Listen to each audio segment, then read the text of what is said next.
लकल हम्द या अल्लाह अस्सलातु वस्सलामु अलैका या रसूल अल्लाह अम्मा बाद। सिलसिला है नाजरीन के सवालों के जवाब देने का।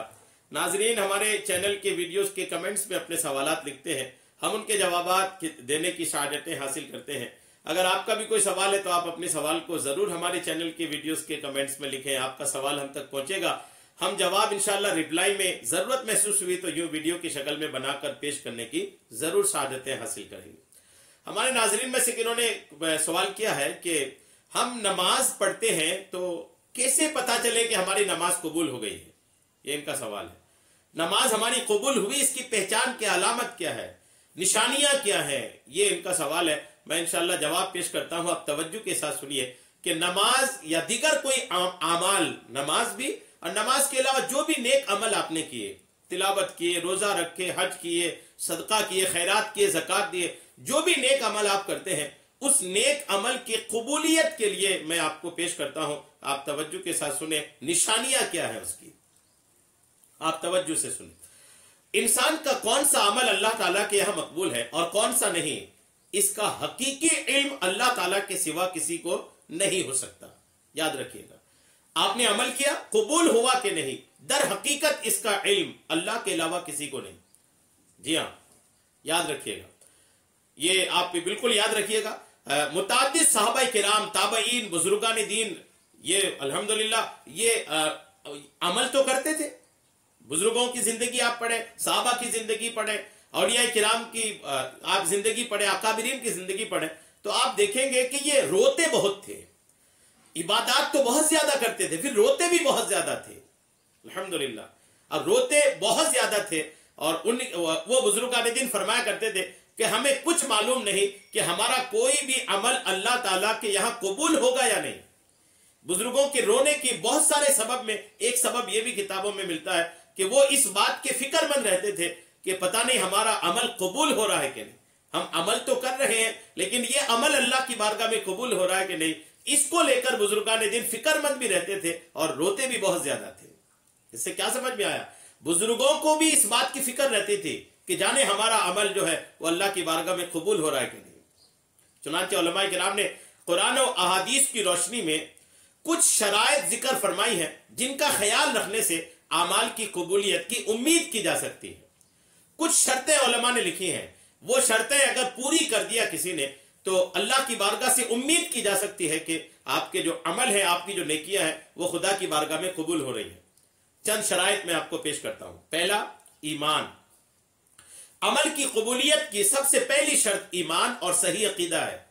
अगर आपका ईमान दुरुस्त है, अकीदा सही है, तो आपकी नमाज के कबूल होने की, इबादत के कबूल होने की सबसे पहली वजह है। ईमान के बगैर या गलत अकीदे के साथ कोई अमल अल्लाह ताला के यहां मकबूल नहीं।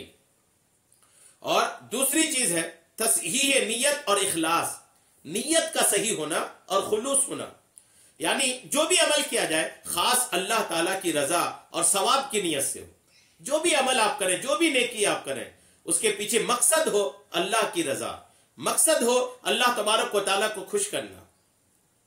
जी हाँ, इसमें रिया, दिखावा, तकब्बुर वगैरह नफसानी अगराज शामिल ना हो। तीसरी आप शर्त सुने, अमल शरीयत और सुन्नत के मुआफिक होना। जो भी अमल करे उसका सुन्नत और शरीयत के मुताबिक होना जरूरी है। खिलाफ सुन्नत और खिलाफ शरीयत अमल अल्लाह ताला के यहां कबूल नहीं, शरीयत के मुताबिक होनी चाहिए। अल्लाह ने कुरान पाक में सूरह इसरा की आयत नंबर 19 में इरशाद फरमाया कि वमन अरादल आखिरा सअ लहा सअयन व हुवा मुमिन फउलाइका कान सअयुहुम मशकूरा। इस आयत की तफसीर में उलमा लिखते हैं कि जो शख्स अपने आमाल में, नेकियों में, इबादत, नमाज वगैरह में आखिरत के सवाब की नियत रखेगा और उसके लिए जैसी कोशिश करनी चाहिए वैसी कोशिश भी करेगा। मतलब यह है कि हर कोशिश भी मुफीद नहीं, बल्कि कोशिश सिर्फ वही मुफीद है, फायदामंद है जो शरीयत और सुन्नत के मुताबिक हो, क्योंकि हुक्म ऐसी ही कोशिश का दिया गया है। जो अमल और सही शरीयत और सुन्नत के खिलाफ हो वो मकबूल नहीं, बशर्ते कि वो शख्स मोमिन भी हो। सिवा ऐसे लोगों की कोशिश मकबूल, ऐसे लोगों की कोशिश जो है वो मकबूल होगी। अल्हम्दुलिल्लाह। गर्ज अल्लाह ताला के यहां कामयाबी की शर्तें 4 हुई। अव्वल, सही नियत। दूसरा, उस नियत के लिए अमल और कोशिश करना। اور صرف نیت اور ارادہ سے کوئی کام نہیں ہوتا جب تک کے لیے اس کے لیے عمل نہ کرے. اور تیسری یہ کہ صحیح عمل ہو، یعنی جو عمل ہے وہ شریعت اور سنت کے مطابق ہو. اور چوتھی شرط ہے جو سب سے اہم اور سب کا دار و مدار ہے، وہ ہے صحیح عقیدہ یعنی ایمان کا ہونا. ان شرائط کے بغیر اللہ کے یہاں کوئی بھی عمل مقبول نہیں. تقوی کا ہونا یہ بھی ضروری ہے عمل کے قبول ہونے کے لیے. شریعت کے بتائے ہوئے کام کرنا اور جن کاموں سے شریعت نے منع کیا ہے ان سے رکنا. قرآن کریم میں اللہ تعالیٰ فرماتا ہے انما یتقبل اللہ من المتقین، یعنی اللہ تعالیٰ کا دستور یہی ہے کہ متقی اور پرہیزگار کا عمل قبول فرمایا کرتا ہے. لہٰذا اگر انسان ان شرائط کی پابندی کرتے ہوئے اعمال کرے گا تو اللہ تعالیٰ کی ذات اقدس سے امید ہے کہ وہ اسے شرف قبولیت سے نوازے گا. ایک نیک عمل کے بعد دوبارہ اسی نیک عمل کی توفیق ہو جانا پہلے عمل کی قبولیت کی علامت ہے. یہ بھی بزرگوں نے لکھا ہے کہ اگر کسی نے کوئی ایک نیک عمل کیا، اس کے بعد دوسرے عمل کی ان کو ایک امید ہے، ارادہ ہے اور اس کے انتظار ہے، تو یہ پہلے عمل کی قبولیت کی نشانی ہے. جیسے اگر ظہر پڑھا تو عصر کا انتظار ہے، عصر پڑھا مغرب کا انتظار ہے، مغرب پڑھا عشاء کا انتظار ہے، عشاء پڑھا فجر کا انتظار ہے. یعنی ایک نماز کے بعد دوسری نماز کا انتظار میں دل لگا اگر ہے تو یہ اس نماز کی قبولیت کی نشانی ہے. جی ہاں، یہ حضرت حاجی امداد اللہ مہاجر مکی رحمت اللہ تعالی علیہ کا قول ہے.